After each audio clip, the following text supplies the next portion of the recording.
Coming up next, the Bookening reads The Witness for the Prosecution.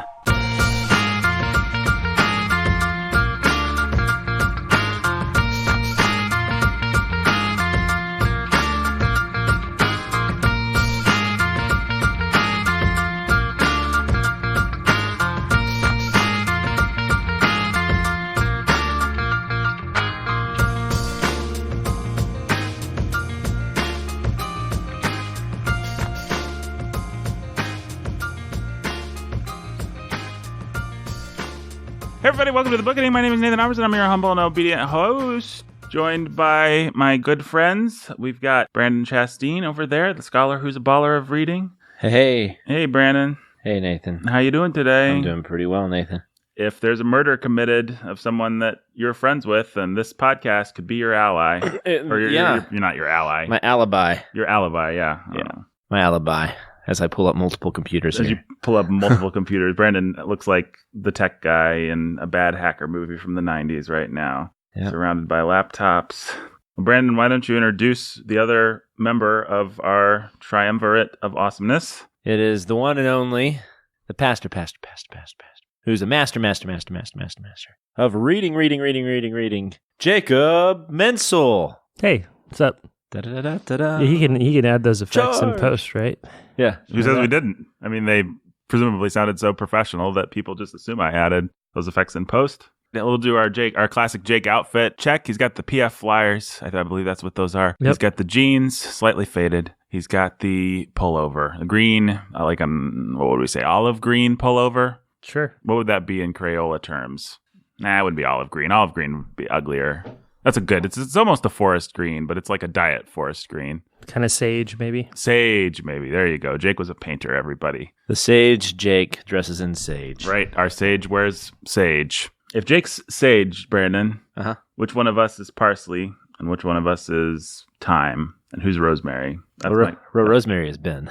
Yeah, okay, fair enough. Fair enough. That's been answered. So am I parsley or thyme? I think you're parsley. And I think I'm thyme. You put a lot of thought into that. Yeah. I think that's right. I think you take time to give us great context, as you're about to do. Okay. And you're just a useless garnish. I'm just a useless sprig of nothingness that you put on the side of the plate, ostensibly to make it prettier. That's what you do with parsley. Is parsley the one that you do that? Yeah. Or asparagus sometimes serves that purpose. No, with asparagus is always worth eating. I have my doubts about that. But you get to come first in the list. That's right. This is the dawning of the age of asparagus. Age of asparagus. All right. What's that sound? Hey, it's the sound of the guns going off, indicating baggage check. Nope. Indicating, what's the name of your segment? The Contextual Texan. The Contextual Texan. Yeah, the part of the show. Nathan? Brandon, of course, comes from context. Brandon, wow. I come from context. Brandon comes from context. He's going to provide some much-needed Texas. Yeah, I come from the great land of context. All right, I moved to Sanityville from the country of context. The country of context, yeah. Yeah. That great, wonderful country. Let me do that again for people that are new to the show that actually want to know what this is. This segment is called The Contextual Texan. It's the part of the show where Brandon, who is in fact from Texas, provides some much needed context for the work in question. This one is The Witness for Prosecution. Witness for the Prosecution, I should say, by Dame Agatha Christie. Of course, before Brandon does that, he lets out a hail and hearty. Yeah. In classic Texas fashion. Yeah, that was heartier than usual. That was pretty hearty. I'll give that a... Well, we're a hearty yeehaw for the lack of hardiness that might be behind this context because, we've done this before, and this is one of those authors that you just don't keep going back to that well. Well, apparently we do. How many times have we gone back to the well now? Twice at least. We've done 5 or 6 episodes now on Agatha Christie. Yeah. All of them related to Murder on the Orient Express, besides this one. Yeah. But you wanted an excuse to have Dubstep Danny back on? Yeah, so where's Dubstep Danny? I don't know. Why aren't we having her? Maybe we should do something else right now and then have an episode where we have Dubstep Danny on because we're only getting one episode out of this anyways. If Dubstep Danny wants to come talk about this, she can, but we're forging forward right now. Dubstep Danny's always We did this welcome. for you, Danny, but we didn't invite you. I was trying to get out. We threw you a forgot. party, but we forgot to invite you to Yeah, it. exactly. Sorry, Danny. Anytime you want to come on, you're welcome. I've said it many times. So you just choose your book. If you want to come on and talk about this one, if you have thoughts, probably more than I have on this one, frankly speaking. Although people do not like episodes where Nathan is sad. So I will not be sad. I will be happy about this book. Hooray for Agatha Christie. Hooray for context, Brandon. Hey, yeah. And you just set up your context by telling us how you had nothing to say and it wasn't going to be interesting. It wasn't a Hardy, Hal. But speaking of Hardy, the Hardy Boys were mystery solvers. That's true. And guess what, Agatha Christie? Speaking of boys, oh boy, was that an interesting comment that you just made. Yeah, speaking of mysteries, we're going to now solve the mystery as to why this writer is so popular. Isn't she like the most popular person? Yeah, I mean, you can go back and you can read, you can, as people might be deciphering from my tone, I wasn't as enthusiastic about Miss Agatha Christie this time around. But I don't hate her, I think, as much as Nathan does. I was actually, I'll just go ahead and say I read the story this morning. I basically enjoyed it.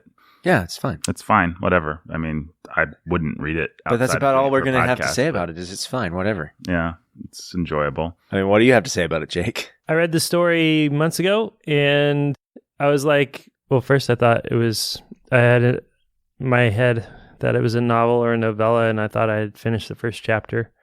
And then I realized it was a volume of short stories, and I asked you guys, so are we reading the whole volume? And you're like, no, why would we do that? So then I stopped, and that was it. There you go.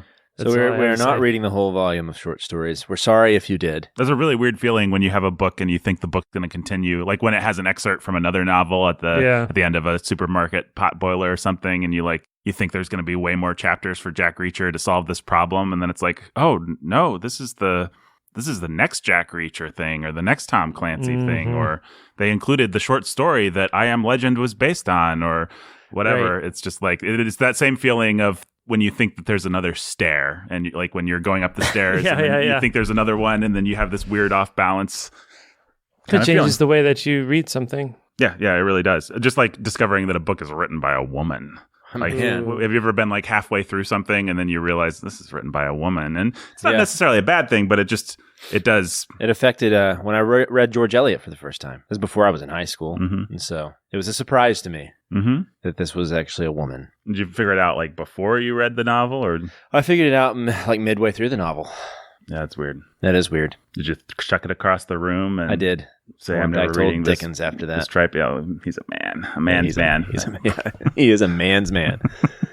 That's what we all think about Dickens. Yep. Okay. All right. Well, I always like to look up fun facts about the authors just on like Google News and stuff before we start. And I always like to hear the fun facts that you look up. Apparently, Modifius, a toy maker, just launched Agatha Christie Death on the Cards in a first-party gaming move. Hey. So there you go. People can go out and buy it. You can Death on the Cards? Is that what it's called?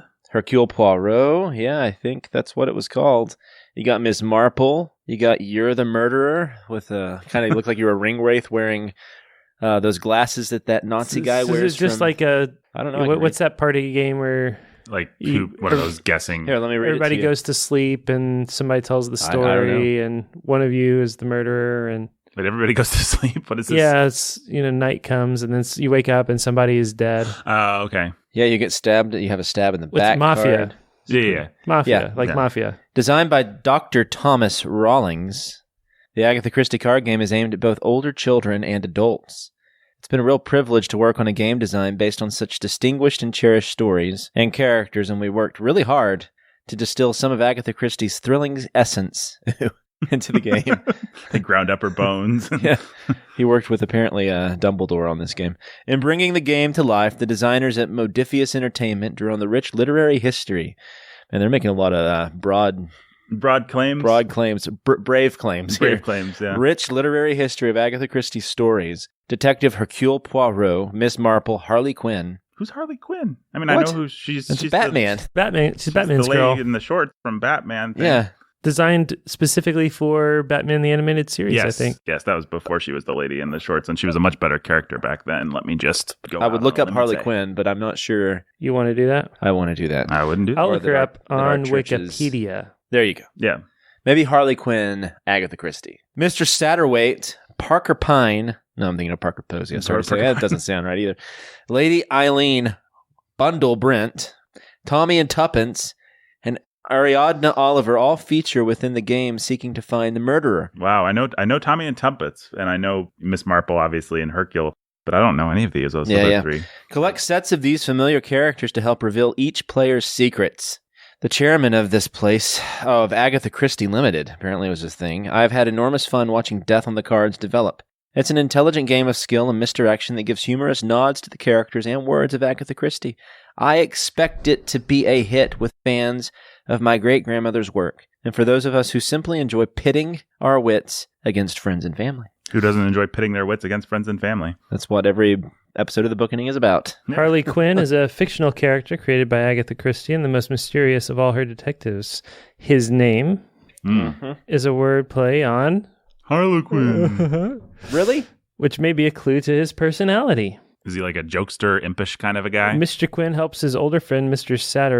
Satterthwaite, solve crimes using his extraordinary skills and instincts. He appears in the 12 short stories appearing in The Mysterious Mr. Quinn, first published in 1930, and in an additional 2 short stories, The Love Detectives and The Harlequin Tea Set, from Problem at Polinza Bay and other stories. Mr. Quinn was a figure who just entered into a story, a catalyst, no more. His mere presence affected human beings. There would be some little fact, some apparently irrelevant phrase to point him out for what he was. A man shone in a harlequin-colored light that fell on him through a glass window, a sudden appearance or disappearance. Maybe that sounds interesting. I don't know. Mm-hmm. It's interesting. Brandon, why is that thing called Death on the Cards? Is that because it's based off of Death on the Nile. Yeah, but what a lame name for a Well, game. It wasn't like they were being overly creative with this, Nathan. Even Murder on the Orient Cards would have been better than Death on the Cards. Death on the Cards is a really lame name. Well, I just want to say. I'm sure there's an even... Let's come up with all the clever names. That's our episode. We're going to come up with the clever names they could have used instead of this. Hercule Poker. Hercule Poirot Fish. Well, this is AgathaChristie.com. I just looked up that place that her son apparently is in charge of, and this is all they think you need to know about her. She was born in Torquay in 1890. She became and remains the best-selling novelist of all time. She is best known for her 66 detective novels and 14 short story collections, as well as the world's longest-running play, The Mousetrap. I think we talked about that. Yes, we did. You can still see it in London to this day. It would be a fun thing to do if you ever found yourself in London. Yeah, I would go. If we ever do a live show in London, if they want to bring us to London, we've said this before. We have listeners in London. Bring us to London. Yeah, absolutely. We want to do that for our 5th anniversary, right? With Jane Austen, live from London. Yeah. We could even add that and do some tapings for the Shakespeare stuff. We go see the Globe. Mm-hmm. Yep. We could probably put together a whole several months or a year of programming based around that. If somebody wants to pay for us to come to Great Britain for a month. Get us to $1,000 at that point, too, and we can do our Tolkien episodes from there as well. Oh, that's a good idea. Which, by the way, I don't know how we're hanging around the time that this episode drops, but man, folks. We're so close to unlocking Narnia. So close. Jake is in mortal danger of having to don elf ears. What are we at? And 709 or some 705? 705. We got to get to 750 before July. Is that what we said? So I was saying I was at AgathaChristie.com. Yes. Which is related to that son who apparently has Agatha Christie Inc. or whatever it is, LLC. Because, when you have a famous parent, you should monopolize on that. Hashtag Christopher Tolkien. Yeah, so the last thing he has to say is her books have sold over 1 billion copies in the English language and 1 billion in translation. That's a lot of copies. Yeah, so she's famous. She wrote a lot of books and she became very successful. And why not? I didn't plan on doing this, but here's, can I just kind of summarize what they have to say about her on this site? Absolutely, This is an interesting angle. Mm-hmm. This is what her son has to say. Yeah. So here's the question he asked, and it's the question that we're going to be asking today. Where did her creativity come from? Where did it come from, Jake? Where do you think? Her mind. Her brain, that's right. Because she absorbed... Her little gray cells. Yes, exactly. That's right. Her little gray cells. She absorbed the children's stories of the time. Edith Nesbit, good one. Mm-hmm. Louisa M. Alcott. Sure. Oh, why not? But also poetry and startling thrillers from America. It's a difficult sentence to understand. American poetry and startling thrillers, I suppose. Mm-hmm. Okay. You want me to keep going? Only if you want to. The portrait that emerges of her is always of somewhat of a recluse and an eccentric, right? True or false? Yeah. And her father died when she was young. She was kind of a recluse. By the age of 18, she was amusing herself with short stories.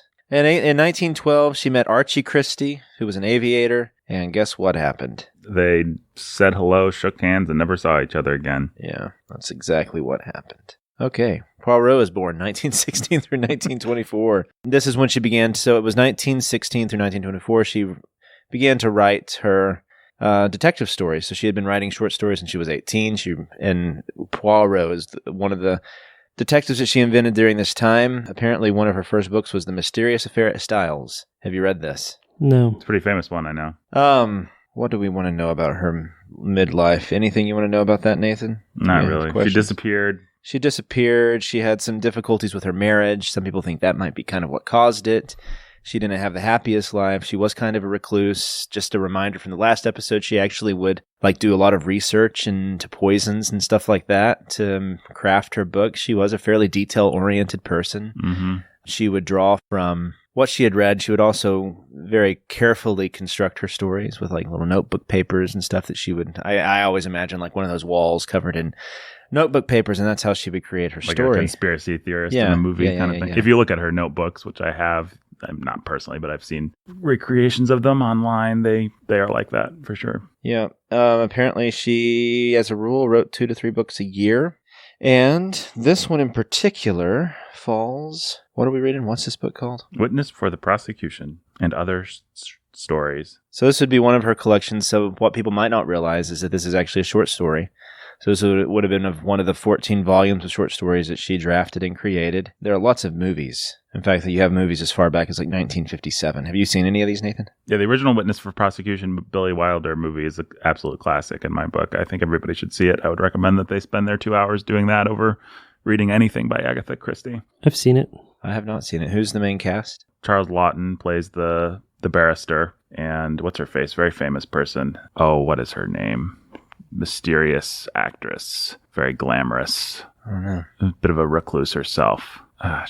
Marlene Dietrich. Marlene Dietrich plays the woman, and I believe Tyrone Power, yeah, plays the young man. Elsa Lancaster, the Bride of Frankenstein herself, plays Charlie Lawton's nurse. It's a good movie. Well, this one, apparently, this was first published as Trader's Hand in Flynn's, a weekly pulp magazine.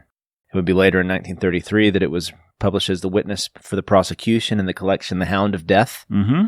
And that's what we have today. And then the rest is history. It became very famous. You have lots of different movies. There's going to be a movie this year, right? Starring Ben Affleck, yeah. That he's actually directing as well. Is that correct? That's why we did this. I don't know if the movie's actually still on track or not. I've looked it up the other day, and I'm pretty sure it still is. And that could be how we have Dubstep Danny come back on. Absolutely. No, there's actually not a date for it.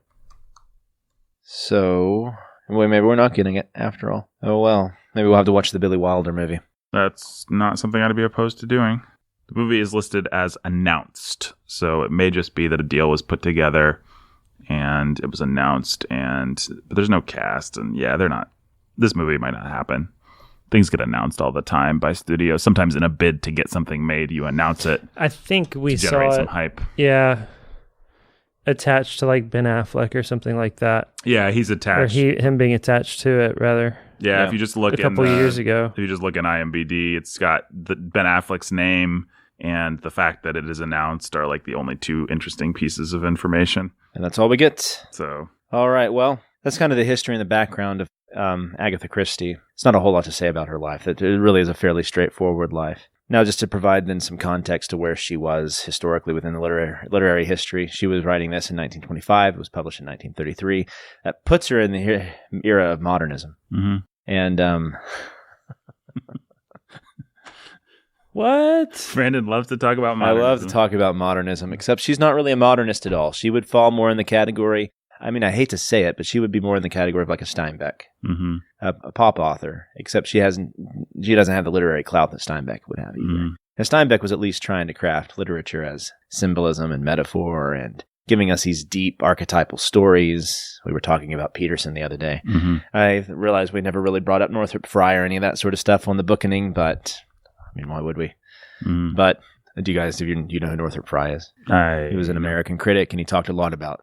He was archetypal theory before Peterson made it popular again. Mm-hmm. He came from, I think it was Harvard or Yale, one of the Ivy League schools. He taught there, and he would teach about the hero's journey, the Campbellian stuff that you would get from that. And yeah, I don't know how that has to do with what that has to do with Agatha Christie. I just find it more interesting than Agatha She's not Christie. that.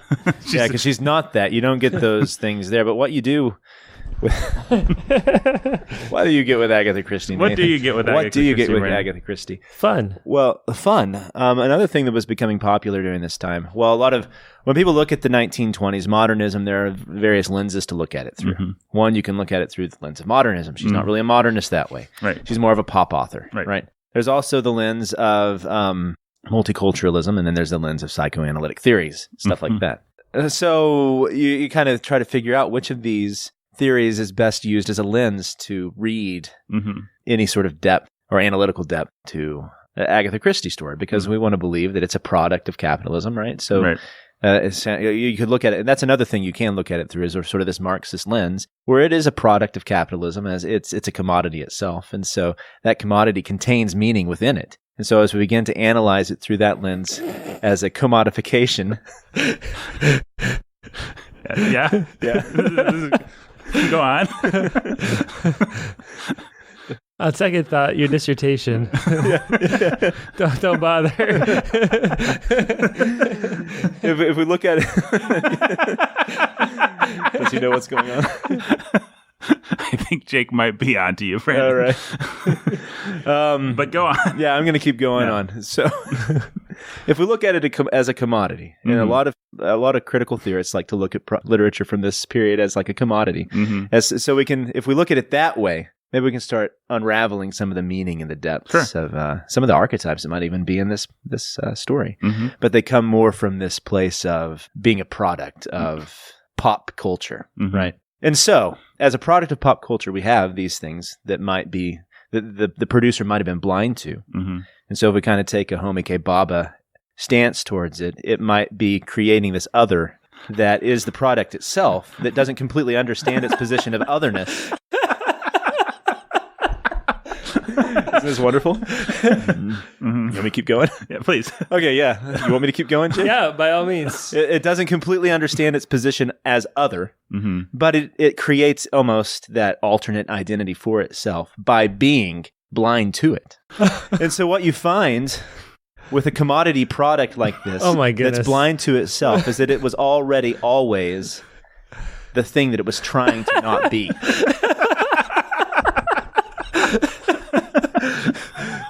Did you plan this? Obviously you did. No, Jake, I'm trying to get some depth out of this. And so then what we have are two possibilities. One is I prefer it if you were just riffing. As a post-colonial woman, a white privileged female, she could have been with these plays, especially this one here, where you have this white privileged woman who ends up being murdered. And you find out that it was the male who murdered her in the end, that everybody wanted to not really believe was the murderer, right? That's kind of the plot of this play, not to spoil, or short story, not to spoil it for people. But so to go back then to the point about how this was always already the thing itself that it was trying not to create. Oh, man. What you have is like with stories of Murder on the Nile or Murder on the Orient Express, this story not so much. And so this is more difficult to place within this lens. But if you look at these things, it's the Orient. It's in the dangerous areas of the Czech Republic, the places that the colonial Britain had no hold over, right? And then also the Nile, a place that was traditionally held under colonial rule. And so in this way, her stories, if not so much a critique, at least an expose of the way that colonial Britain reimagined its other in a way that could either make it tame and controllable in the sense of Murder on the Orient Express, because there they have to pretend and see the Czech policemen. Was it from Czech? Was that the dangerous area? I believe so. They had to see them as being inferior and being almost barbaric in the way in relationship to Poirot, right? And then in the Nile, something similar happens as well. And so this helps to then bolster this sense of British superiority through the story, right? And so then therefore helps to create these identities that would have a way to attack that idea itself, right? And this is what we see with things like when we were Midnight's Children. We can talk about this again. Isn't this wonderful? Oh, man. Oh, I mean, I almost hate myself right now. The other thing, though, and I think the more useful lens to see this story through is through the Lacanian lens that we might adapt through someone like Zizek with his objet petit a. Mm-hmm. And what we have here is with the rich woman representing this thing that is desired but can never yet be grasped. And so the story is always sliding and slipping around this woman, this thing, this object of desire that we want, but we can never quite get. And so the story, especially Witness of the Prosecution, is a revelation of our internal needs to have this thing that we cannot ever really have. And now you can shoot me. Now you fully deserve it. So were you in on this? Yeah, we didn't have terrible poker faces. Yeah, the idea was for me to get in to start doing this and see how long it took you to realize that. Yeah, the idea was it didn't take me very long. Well, the idea was for him to slowly adapt more and more academic theory until he was just saying gobbledygook. Yeah, and see if I ever woke up to pay attention. But you were paying attention from the beginning, so I realized it was. We were actually paying more your attention. Little gray cells were working from the beginning. Oh man, no! If it's any. It's not consolation. That all was just off the top of my head. Okay, that's some consolation.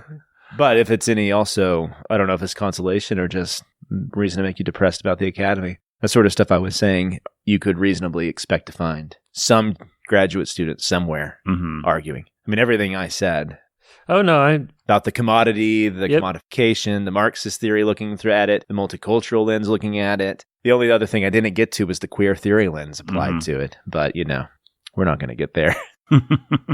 That was going to be my denouement part, yeah. If you really weren't paying attention, I was going to start doing a queer reading of it. How would they do a queer reading? Let's just think this. So you got these two women that are living together, the older woman who's never been married, and you have her servant who's angry that this man has come into the picture. I mean, that's the place you would start, right? That's probably where you'd start. But again, it's the old woman who's the objet petit a, like according to Lacanian theory. Right, of course. And that all mixes together. Queer theory comes out of that sort of stuff. It's all the same nasty animal. But this is the sort of stuff you could be getting, guys, if we went more of the angle of what apparently some of you want.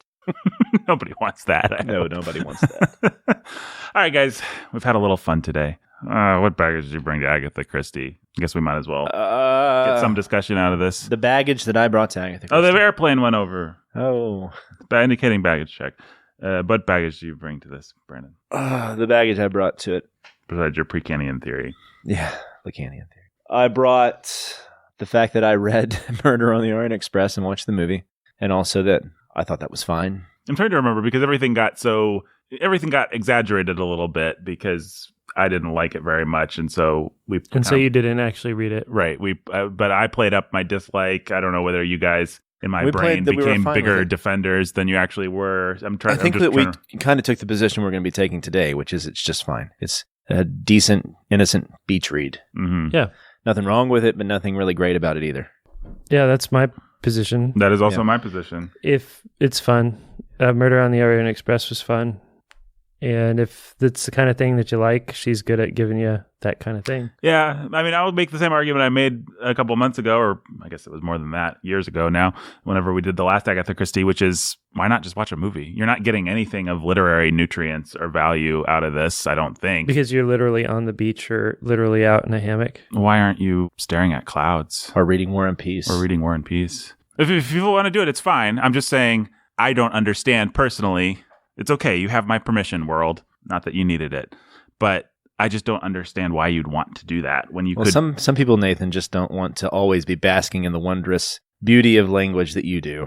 And they just want something that's going to take their mind off things, and they might have a little light, enjoyable thing that they could forget about. Here, I can speak from someone I'm very fond of, which is my wife, who likes Agatha Christie quite a bit. And she admits that Agatha Christie's not a great literary giant. Right. But what she says is that, when you have the stresses of the kids, the stresses of all these things, and she likes to do crossword puzzles and stuff like that. So she finds detective stories interesting. It's like a riddle. Mm-hmm. It's fun. It invests you in the story. And it's a nice little distraction. It's not perverted. Mm-hmm. You don't have to worry about Agatha Christie slapping you in the face with anything that should be scandalized reading, Mm-hmm. And so it's innocent, fun reading that distracts you for a while. And I don't think that's a bad thing. No, I don't think so. I don't think it is either. And I'm only sort of kidding when I exaggerate my disdain for it. I think it's fine. It's not for me. That's basically, it was only ever my argument against Agatha Christie, is it's not for me. I just don't happen to enjoy it, but it's fine, I guess, if other people enjoy it. That whole riddle aspect thing to me, though, I know a lot of people like to read these things to try and figure out who done it, but to me, it's like, who cares who done it? Like, why? What's To me, it has the same pleasure as solving a math equation. And I mean that not just to insult it. I mean, like, it literally is anything that any joy I ever got out of sitting down and trying to solve a problem for school is kind of the same thing that an Agatha Christie novel might, or story might give me. It's just like, well, the train left the station at this time, and if I think the other train, then when are they going to meet? It's like that part of my brain, and I don't really enjoy exercising that part of my brain for pleasure. Yeah. Well, some do. Yeah, I mean, I think that's the simple answer. It's just some do. Mm-hmm. Like my wife, she really enjoys Sudoku puzzles and stuff like that. I don't necessarily, but it's something that entertains her. And so in the same way that I think that really is a part of the enjoyment here. People who love logic puzzles. Yeah. Apparently to those people, that's a big thing that we missed discussing in depth with Alice in Wonderland, is apparently that's a big pleasure for them, is reading Alice in Wonderland, to pick up on all the little math. We talked about this, the math and the philosophy stuff that's in there. I think it's entirely true that someone that's into those kinds of things would enjoy Alice in Wonderland a lot more than any of us did. And they would be the sort of people that would probably enjoy Agatha Christie too. Mm-hmm. It's not demanding in the sense that the characters are... It doesn't demand that you get too invested with a character. Right. Instead, it's just you get invested with a plot. Right. I think the person who most strikes a balance between the two, and thus is as rich and as famous as she is J.K. Rowling. Mm-hmm. Because she has just enough character there to keep us interested, and just enough plot there to keep others interested. But she also has a third thing, which is world building, and that's something that I miss in Agatha Christie, is any sense of... You wish there was a Christie universe? No, I don't need a Christie extended universe. I just need like a... Except she kind of did with Poirot, right? Yeah, I guess a little bit, but it always just feels like it's the thinnest veneer from a simple logic puzzle. You know, the guy the what are the character traits of the barrister or whatever he is in the story? It's that he has glasses that he keeps polishing. That's it. Like, that's his quirky characteristic. Other than that, he really doesn't have anything. And he's not supposed to, because otherwise this would become... No, it'd actually get in the way. Yeah. I agree that it would get in the way. I mean, yeah. I think for me, place and character are more important than plot. Which is why then you like The Big Sleep and stuff like that. Yeah, it doesn't make people bad that like this kind of thing. But The Big Sleep then is not appealing to my wife because... Or which one did we read by him? Big Sleep, yeah. The Big Sleep, that's what I thought. Because it has no plot whatsoever. Yeah, no, it's just a collection of scenes. We talk about how we don't want to watch movies that are drama, because we live a lot of drama. And maybe if you're at home all day with a bunch of kids, you don't have a need for characters and relational things so much as something to break you out of the mundane day-to-day grind. Yeah, I think that's true. Of your life. And I don't resent people for wanting that. Well, let me make a small argument. Can I just one thing to that? The caveat to that as well is that you can read Agatha Christie in shorter snippets and still go back to it and not feel like you have to reinvest yourself each time. Yes. So I was talking to somebody at the Dangerous Boys camp out, and he was asking about War and Peace. Can I approach this in short segments, or am I going to have to invest long periods of time to get into it? Right. And I think with War and Peace you actually can, because the chapters are short. Yeah. But there's nothing more depressing than being halfway through a great novel with a lot of emotional weight to it and things that you have to keep up with, and then losing your place, or just having life catch up with you, and you can't read it for a couple of weeks, and then trying to get back into it is pretty tough. Yeah. It is nice. There is something to be said for something that you can just pick up and put down and leave for a week sitting cracked open on your night table. I get that. Can I argue a little bit for somebody like Rowling? Here, I'll throw Rowling some not shade. What's the opposite of shade? I'll be nice to her. Some likes. Some light, some love. Some love. You'll give her some love, yeah. It's just somebody that can be more the complete package. I mean, if you want to put like my beloved Raymond Chandler over on one side and say, man, actually he would have been better if he could just anchor this to a plot. Could we also say, man, Agatha Christie would have been that much better if she could have anchored, just given this the light brushing of character and wit and interest and place and feeling. It's a little bit more nutritious and a little bit less just pure candy. Wouldn't that be a good thing? Mm-hmm. Yeah, I think we all agree it would be a good thing. Yeah. Because in the end, what it leaves you with, which is one reason we wanted to do that little really hilarious segment of me bloviating, is that there's not much to talk about. No, there isn't. I mean, so long as it didn't ruin the point. Yeah, but I mean, I think there's a way to do that. Maybe not. I mean, maybe what people actually want is a logic puzzle. maybe people actually do like, I mean, when I was a kid, I liked Encyclopedia Brown because it'd be like 2 pages. And then you'd be like, how did Encyclopedia Brown know that the guy wasn't really fainting? It's because and then you'd flip to the end. It's because he fell forward instead of backward or something like that. Yeah. So maybe even the thinnest veneer of like some dialogue that sounded like how real people talked and something that situated you within a time and a place. And maybe even just a little bit of that would actually detract from what people like about Agatha Christie. I don't know. I think it might. But I mean, there's a reason that she sold billions of copies, right? People like something here. Yeah, I guess. So. It just seems very thin to me. Like a watercolor. What's that? Like a watercolor. Like a watercolor, like a stick figure thing, really. A stick figure. All right. Well, guys hear those crickets? I vote that we never do Agatha Christie ever again. I vote that too. I'm happy to do her. Let's just do an Agatha Christie podcast. It'll just be us staring at one another for like 30 minutes. Guys, just be crickets. That old woman actually ended up being killed by that one guy, and the plot came back around on itself. Ain't that something? Mm-hmm. She got us. More of Nathan saying, I agree that, people can like this sort of thing, but wouldn't it be great if they liked something that didn't suck? Yeah, exactly. I'm sure that people are so flattered by hearing this. More of Jake being offended on people's behalf for me saying that. Wouldn't it be nice if it had, some dialogue that sounded like how real people actually talk and gave it some nutritional value instead of just being stupid popcorn that idiots like? Over and over again. I think that's a pretty fair summary of what Nathan says. Yeah. I don't like it. Okay. I don't like it. What do you want from me? I think that I don't sympathize with people who like it. I think that it is bad. That doesn't mean that other people can't have other opinions. I accept that they do, and it's fine. It's a free country. But this podcast is more entertaining when I give my opinions, Jake. Say it's like cotton candy with maggots, or what did I say about it? You're starting to sound like Crazy Brandon from Ready Player One episode. I'm Crazy Brandon. Yeah, you're turning into me. Your kids and your Agatha Christie.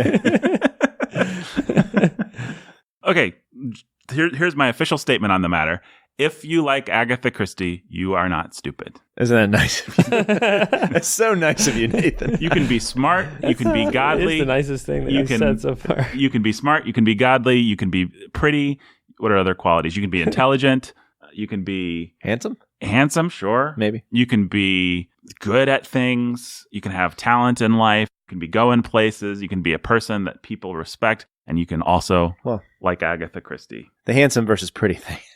I was thinking this through. I do think in general it is women who like Agatha Christie more than men. Isn't that interesting? My wife likes Agatha Christie. Danny likes Agatha Christie. Big enough that they're actually big fans. Like they read her. And I think that we would all agree that we respect both my wife and Danny. Yep. I think that's kind of where my point earlier might be pretty relevant. Like what you're talking about is a break from relational drama for just some plot and a logic puzzle. Yep. Well, and may I posit, or may I at least ask, is part of the fact that, Jake, that you're a little bit uncomfortable with my disdain because I'm basically attacking all of womankind when I act like Agatha Christie is stupid. And that anybody that would like it is also stupid. Right. Which basically it comes down to women are stupid. Yeah. Because they're way more practical minded than a romantic, awesome philosopher, poet, king like Nathan. Yeah. I think this is building to our next installment of our poetry episodes that we're going to have to do eventually. Me and Brandon, at the very least, have a theory, and I imagine Jake will probably agree with this. We could even throw it at him right now and see what happens. That maybe we've talked about this before, the three of us, I don't remember, but that poetry is more appreciated by men generally. Yeah, we've talked about this. Have we? I don't know. Have we talked about it on mic? With it. I think we even talked about it on mic. Yeah, maybe we did. I don't remember. Because men are actually more romantic and more metaphorical, and women tend to be more practical. Yep. Which makes sense in the end. It doesn't mean women aren't romantic, and doesn't mean men aren't practical. Well, I like women. I respect women. I think that they can read their Agatha Christie. It's just today we have such a bad understanding of what poetry is in the first place that you get dumb statements like I heard. I think I've told this story. When I first came to this church, it was like my first year when I was doing some repenting. Right.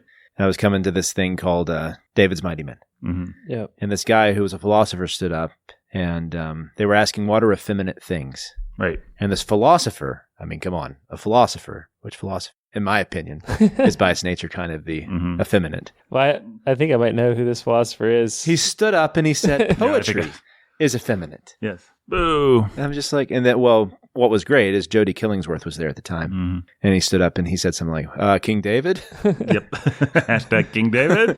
So that made me love Jody at that point. Yeah, I was like, yeah, there's a guy who gets it. Yep. So yeah, granted, this was a young, immature philosopher, and we've all thought young, immature things. We have. Yep. But to say, one day I would love to do an episode, maybe behind the paywall or something, a little study on what actually is poetry, what poetry is, because I think it's widely misunderstood. Well, you know, we've got a month to fill with Agatha Christie that we're not going to fill with Agatha Christie. If you wanted to do it the very next episode, Brandon. Yeah? I'd be fine with that. You guys want to talk some poetry? Yeah, sure. I think that'd be great. All right, let's do it. You okay with that? Yeah, as long as we don't have Narnia filling up all the space. Yeah. If you want to hear... Hey, make that happen. Yeah. Hey, guys, I've already have a list of 3 costume rental companies here in Bloomington. Seriously. To get an Elvis and an elf costume for Jake. I may or may not have also looked up priced Elvis costumes. Air 5, Air Nathan. 5. We're so excited by this possibility. I hate you all. Hey, Jake was hoping we would forget. I will do something silly if it drives funds. Yeah, this was originally going to be us. Yeah. But we decided it'd be better to have it be Jake. You guys are the best. You know, I went and saw a John Wick movie not too long ago. My fiance actually absolutely hated and despised the fact that I was seeing a John Wick movie. She was also fine with it, but she had a healthy, like, really? You're going to just eat junk food, feed junk food to your brain and I was like, well, what about all the dumb romantic comedies that you like? And she was like, no, they're great. And I think this is just the battle of the sexes that has to be fought every generation. And so, while I have some sympathy for Jake not wanting me to be too disdainful of the fair sex or of people that like Agatha Christie, I sort of feel like somehow we all have to have a healthy allowance for everyone else's popcorn, but also kind of a healthy, hey, that junk food you're eating is actually junk food, don't forget, kind of thing. So, hey, guess what? Junk food beat out Godzilla, Avengers, and John Wick this weekend. Aladdin. Yep, and it's second weekend. The third. Alyssa and Arwen really liked it. And Rocket Man. The R-rated gay sex having biopic of Elton John. It's only climbing on the audience I'm score. going to go see it with Anna. She really wants to see it. Well, You'll have fun. You'll probably won't like it that much. She will. Only prigs like Nathan won't like it. Which means you might not like it either. But Yes. I was going to say, I said you. I didn't say you both. Yeah. Anna will probably like it fine. I see how it is, Jake. My monocle pops out of my eye. Well, folks, this is actually, hopefully you listen to our Sanity at the Movies podcast too, if you want to follow all the things that are going on right now. I made a claim that Aladdin will not be loved, that the audience score will actually go down. Jake is rubbing my First of nose. all, he said that the audience score would be terrible, and then it turned out to not be terrible, and he said it would go down, and it's only gone up. All right. Yes, I am rubbing his face in it. And I am going to say, I never meant that it would happen within a week. I understand that people like their little Aladdin, whatever. But history, once the excitement goes away, years from now, when people have both movies and neither one of them is exciting and new, but they just both exist, nobody's going to care about this new Aladdin. History will prove me right, Jake. 20 years from now, I will be rubbing your nose. All right, 20 years. Somebody, make a note. 20 years from now, or 30, or maybe we'll both be dead. Maybe I'll hobble over to your nursing home from my nursing home and say, see, no one cares about this Aladdin. They'll have remade it again by then. Yeah, everybody's excited about the new thing. Oh, man, when are they used to just make Jasmine? That'll probably be something. Well, that's what I thought was one of the smartest things that anybody said about this. One was that they should have made Jasmine, and then they could have done what they wanted to do. Yeah, and it might have been wickedly feminist, but it would have been more interesting. I guess if people don't care about what actually makes the original Aladdin great, and they just want a karaoke version of it, then, that's fine. They can do that, and then they can go to the beach and read Agatha Christie. They can go to the beach and read their Agatha Christie. But as for Nathan and Brandon, we'll be in the corner reading Tolstoy. Yep. And so much more the world happy. Doesn't exist. And I will read my Tolstoy and also enjoy fun things in life and happiness. Jake is so much more well-adjusted. Yes, he's a man of the people. Oh, I can't wait to see him in Elfie's ears. Yeah, let's get him. Oh, man. Jake, wrapping yourself in the flag of democracy, huh? Pretty low, man. What can I say? Well, I have the pleasure of looking down on all the people, which is arguably just as good as being one of them. All right. Well, this was a weird, disjointed episode, but hey, we do like 52 of these a year, folks. So Yeah. Wait, am I going to make a populist argument for now? I'm getting self-conscious. Go ahead, Nathan. Nobody expects consistency here. least of all from you. All right, I give up. Let's do some donor shout-outs. Least of all from me. Oh, man. I feel like we're getting crusty in our old age. This podcast has become a lot crustier, which is fine. Oh, we all love each other. Yeah, we all love each other. People should know we all love each other. All right, guys, let's shout them out. Jake, why don't you shout them out? And then, Brandon, why don't you do something wildly interesting? Robert and Rhonda, the Lovebirds. Robert and Rhonda, the Lovebirds. He mimed it. He did jazz hands. Yeah. I mean, what do you want me to do, Nathan? Something wildly interesting. I just told you. 7 years ago. Just keep going through it. Chelsea. Oh, shoot. What's Chelsea's Our thing? fathers brought forth upon this continent. The immortal Chelsea E. The immortal Chelsea E. Our fathers brought forth On this continent, a new nation. on this continent a new nation. Am I going? That's how far I'm going to go. No, I was just feeding you the next line. All right. Yeah. Nathan, not me. Nathan, not Nathan. Conceived in liberty. Conceived in liberty and Oh, dedicated you found it on your phone. To the proposition. to the proposition that all men are created equal. Jim and Jimmy Beam and little Annie Oakley. Jimmy Beam and little Annie Oakley. Now we are engaged. Now we are engaged in a great Lily of the Valley. civil war, Lily of the Valley, testing whether that nation testing whether that nation or any. or any Andrew nation. and Esther, the lover. Andrew and Esther, the Lovebirds, so conceived so conceived and so dedicated. The inscrutable Can long Jenny and long Z. endure. The inscrutable Jenny Z. We are met on a great battlefield of that war. I know that line. We've come- Okay. we've come to John and dedicate Jill, a the portion. Lovebirds, little baby Max, of course. Don and Jill, the Lovebirds, little baby Max, of course, a portion of that field. We as have final- come to dedicate a portion of that field. Oh, here it is. as a final resting place for those who here gave their lives.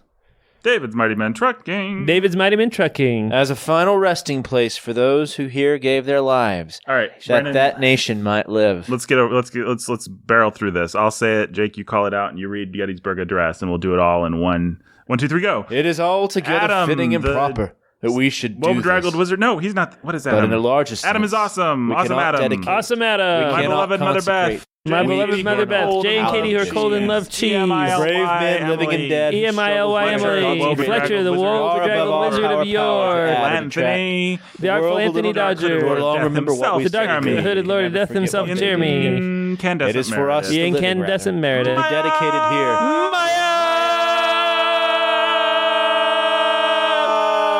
Rockin' Work Ryan which and they Judo Rockin' Ryan and Judith. Judo Judith. Thus so far. Danny the Dude. nobly Danny the Dude. Gigi, It is rather for us to be here Sammy G. dedicated to the great task Sammy G. remaining before us. Benny So T. from those and on Danny the Benny T. dead, and we take Danny T. increased Eric and devotion to Catherine that the Eric and cause Catherine which they the gave the last Lovebirds. full measure of devotion. Professor X that and we Lady Professor X. and the Lady resolve X. that those dead shall not have died in vain, that this nation under God shall have a new birth of freedom. And that government of the people, by the people, and for the people, shall not perish from the earth. Wow. That That was amazing. was amazing. Probably The single best donor shout out of all time. probably the greatest episode of all The time. little Maya thing there. you know. Yeah. Yep. Yeah. Plus, guys, Boy, Stone Huntington just gave us a $50. I need to tell you something, though, which is that we have a new donor, and I'm pretty excited about this one. It is Little Anthony's Cigar Store. Little Anthony's. Little Anthony Cigar Store. Little Anthony's Cigar Store, yes, located in Auburn between Moe's Southwest Grill and Skyburn Bar. Celebrating over 20 years in business, it has been proudly serving Lee County for over 20 years from their convenient downtown location in Auburn, Alabama. Now, Brandon, how big do you think this shop is, Little Al's Cigar Store? Or Little Anthony's Cigar Store? 200 square feet. Well, it's small. I can tell you that much. It's small. Now, do you think that means that they have a small selection, Jake? Well, by no means. No, you would be absolutely right. They have a big selection, and it's constantly changing. What do you think they carry, Brandon? Cigars. Not just cigars, though, my friend. Imported cigarettes, pipes, pipe tobacco, humidors, cutters, lighters, and cigar accessories. Wow. They carry such brands as they carry Arturo Fuente, shisha and Ave electronic Maria, cigarettes. Nice. Asylum, Olivia, Ashton, La Flor Dominicana, and so much more. If you wanted to smoke a hookah, would you go to Little Anthony's and get some shisha? If I for just your wanted hookah? great service at a reasonable price, I'd definitely go to Little And Anthony's. apparently talk about the bookening with them. Yeah, you really should. If you're in the Auburn area and you like to smoke, then You say this is in Georgia?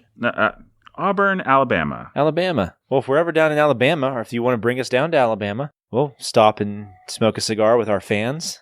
Heck yeah. Absolutely. We could do a little, not show and tell. What is it? Like an appearance. What is it? Show and tell. Where you would go to a bookstore to give a little reading and meet book your signing fans. or a book reading, Yeah, yeah. we could do a little. But Meet and we greet. don't have anything We have to a sign. public appearance. Meet and at greet. the- Yeah, a meet and greet. That's the word I want. They accept Visa, MasterCard, Discover, and American Express. Anyway, I'm excited. Bitcoin? What's that? Bitcoin? It doesn't say Bitcoin. Ah, man, I've transferred all my funds to Bitcoin. That's a problem. Yeah. You might not have many cigars in your future anyway. All right. Well, thank you to Little Anthony's Cigar Store. Be sure and check that out in downtown Auburn between Moe's Southwest Grill and Sky Bar, folks. 114 West Magnolia Avenue in the great town of Auburn, Alabama. Yeah. Well, I mean, where can you go from there? Into the credits.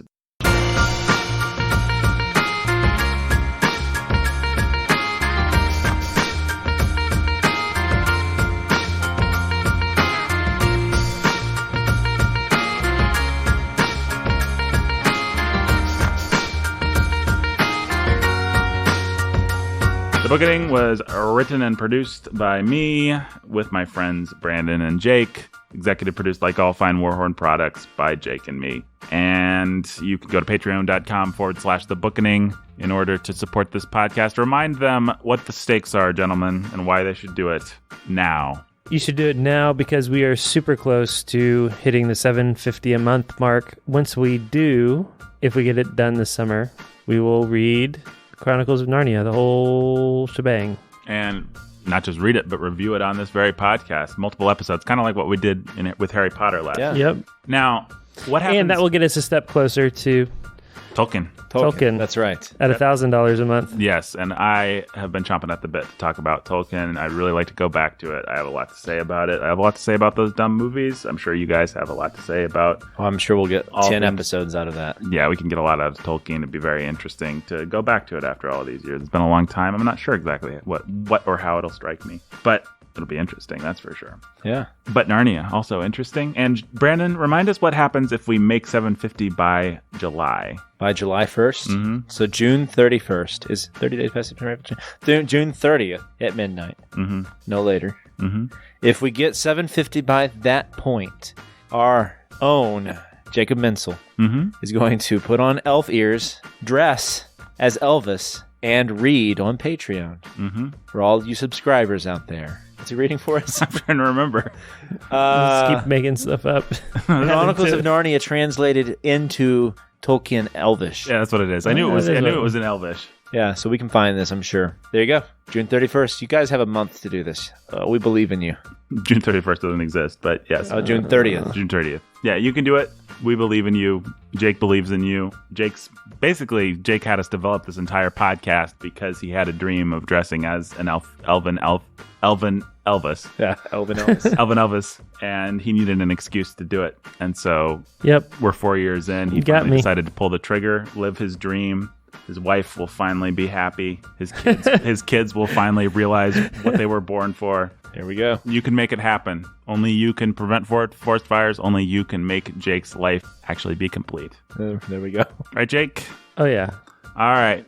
See you next week, folks.